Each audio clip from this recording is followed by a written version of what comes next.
All right, Adam, the best storylines of 2021, your power rankings. Power rankings. These are purely subjective, essentially meaningless. And as always, right? Power rankings are always subjective. Always subjective, always meaningless, and they're my rankings. These are 100% just me and what I think. So if you disagree, do so in silence. No, I'm just kidding. So number 5, I've enjoyed Steph Curry this season. I've missed him. They've been a little bit out of the spotlight, this or that, but Steph Curry with the fool's errand of trying to carry this god-awful Golden State team to the playoffs.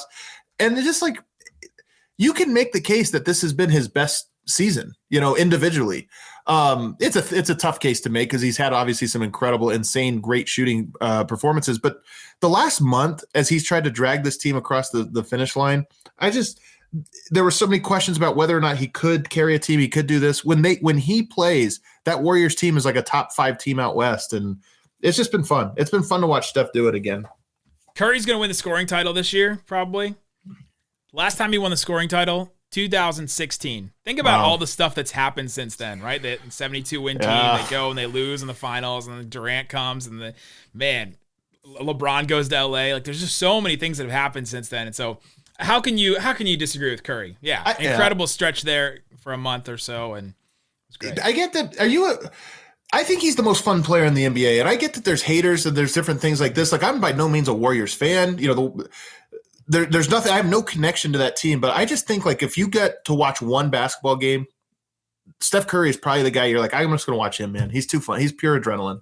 Oh yeah, absolutely. Just to see him come around a screen and to throw up a shot where you're like, did he even put his feet down on the ground? Like, he just kind of threw that up with his feet, like, still like behind him with dust, like as a cartoon character, and he just throws it up and they go in. It's wild. So fun. My number 4 favorite thing about this season, the rise of the new class of NBA stars. We're in a little bit of a transitional period. I mean, it's still LeBron's league, the reigning champion. You still have the Kevin Durant's of the world, even Steph, those guys, they haven't gone away. But the new, you wonder about, like, who's going to be the face of the league when LeBron's gone, and is the league going to suffer this or that? But you get LaMelo Ball, you get Tyrese Halliburton this year, you get Anthony Edwards. Those 3 rookies have been great. You get a second year from Zion Williamson that has lived up to the hype. Yeah. And then you got guys like Michael Porter Jr., Luka Doncic that are, for Michael Porter kind of coming into his own, for Luka Doncic, Trae Young, establishing themselves as like guys that can carry even flawed rosters, especially in Dallas's case, to a top 5 seed. What's that? I appreciate the shot. Thank you. Yeah, it's like a backhanded compliment, right? Like, look how good Luke is. He carried this group of scrubs to a 5 seed. Look how good they are for how bad they are. Yeah, exactly. So this was the year where I look at it and I go, there's a lot of really good young players that are the next wave that the league's in good hands. I don't know if any of those guys are going to have the star power of a LeBron James, but maybe Zion or Luka or one of these guys does, but they're certainly talented enough to, if they can get the star part of it down. Oh yeah, love it. How you included Luka? How could I not love this being? Maybe you didn't put it high enough in your power rankings, but yeah, Luka jumping up into that class. We have Trae Young now trying to prove himself in the playoffs. You have, there's a lot of really good storylines. All 3 of those rookies you mentioned, no summer league, no introduction to the league, really, just thrown in this weird season, no fans at the beginning, and just all this kind of stuff, and they've somehow made their way through. So hopefully we'll get to see him in a summer league. That'd be great to see. Anthony Edwards is going to destroy a summer league now, right? Man, he might be too good already for a summer league. I'm telling you, his growth is people are sleeping on him a little bit. I know he's like, people like him, but he was a rookie at the start of the year. He's not a rookie anymore. His game has really matured. It slowed down for him. He's going to be a problem. Giving him 20 shots a game seemed like it worked. Seemed like it worked to get him those reps. Also, one of the best quotes in the NBA. Every night it seems like the A-Rod quote where he didn't know who A-Rod was. He might be the best quote in the NBA, actually. I mean, I don't know if we've ever had a rookie that was the number 1 quote, but it might be him. It might be. I don't know who's challenging him, to be honest with you. Like, if you just think about like funny and charismatic quotes, he might be number 1. Draymond's pretty good. It used to be Joel Embiid's Instagram. That's true. That used to be the best quote in the NBA. Embiid's pretty good too, yeah. Number 3 on my list, the surprise teams. The Knicks, the Hawks, the Suns, the Jazz. What do they all have in common? They're all going to have home court advantage. Well, maybe not the Hawks. The Hawks are in the TBD. But they might. all have home court advantage. If you would have said that at the start of, this season, Utah, maybe people would have picked to have it, but certainly not Phoenix, certainly not Atlanta, and the Knicks, no way. So the fact that these surprise teams, and in many cases, you talk about Phoenix, you talk about Atlanta, and you talk about the Knicks, those are young teams, young surprising teams. I like that we have, not that I'm rooting against, necessarily the Celtics and Lakers and some of the big names that everybody was expecting, but the fact that those guys are down in the losers bracket heading into the playoffs, and you have all these new surprise teams in there, that's been really cool. Yeah, the Atlanta Hawks are one that really sticks out to me. The Mavericks and the Hawks have had similar kind of trajectories here this season because at one point in February, the Hawks were 14-20.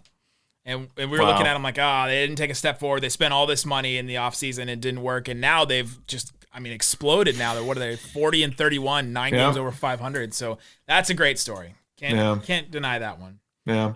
Number two. Jazz, go ahead.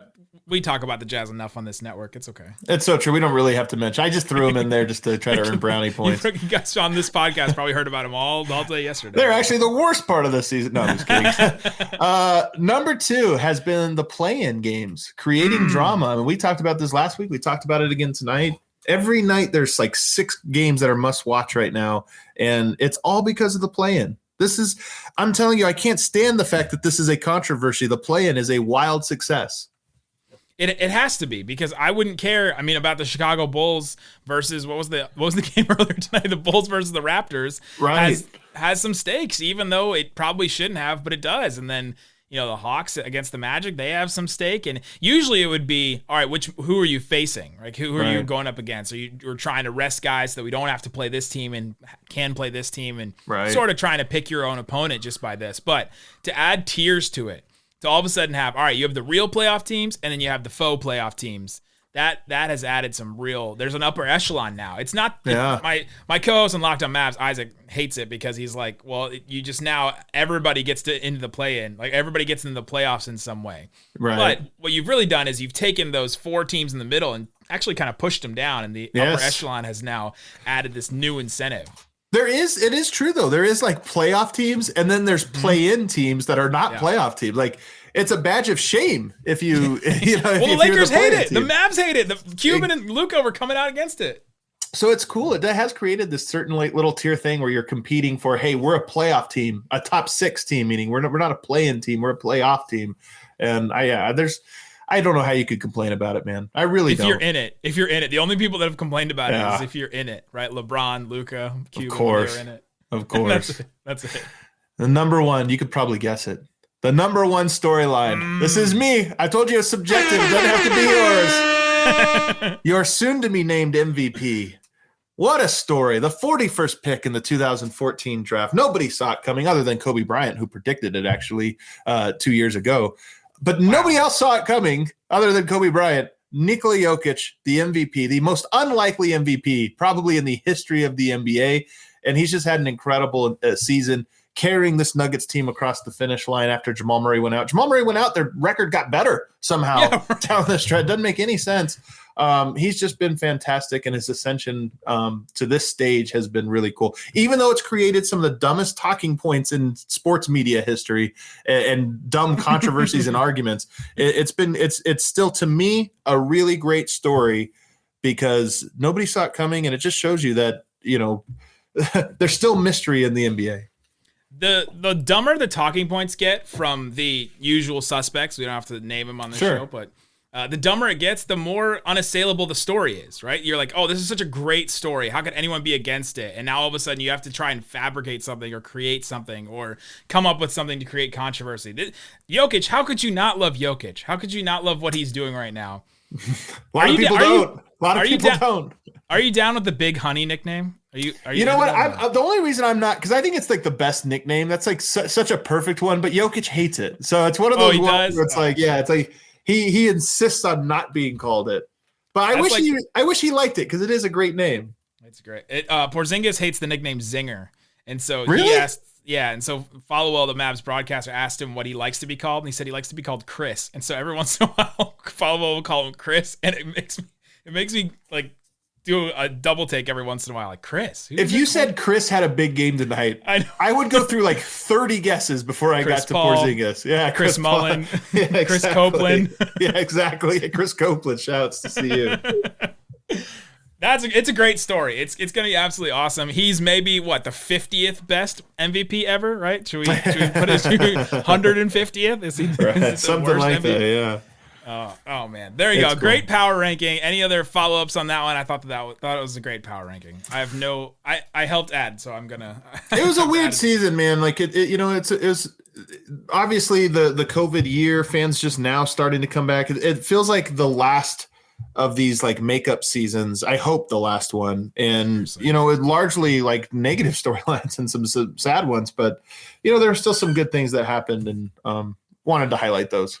Yeah, I think another good story would be going to double the amount of fans that can come to playoff games. I think they're getting to 9,000, which is the Mavericks would call that a sellout, but 9,000 fans going into playoffs games. I think that's going to be absolutely great. So there you go. You can follow Adam. You can follow me. Links in the description of this podcast. Guys, thanks so much for listening to Locked On NBA.